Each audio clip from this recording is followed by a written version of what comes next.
Hello guys, this is Cher Yvonne Liit and welcome to my second mini vlog.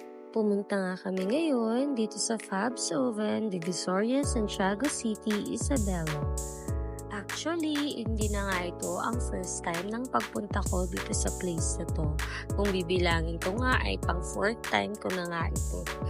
So, meron nga sila ditong alfresco dining and at the same time, meron din silang air-conditioned place. So, ikaw na lang mamimili kung saan mo mas gusto magstay. Since medyo mainit nga ang panahon, ay mas napili namin magstay sa may air-conditioned part. Kasama ko nga ngayon ang aking love of my life. Hey baby, na makitam atoy, pakawanin na kuma. Hehe. Umorder nga pala kami dito ng 12 inches na California Maki Pizza. Ito nga pala ang kanilang best seller at ito nga rin yung aking binabalik-balikan dito sa Fab's Oven.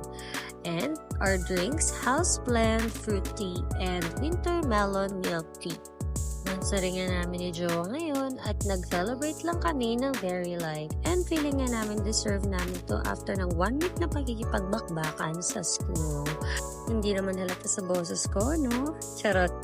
That's all! Don't forget to like, subscribe, and follow for more. Thanks for watching!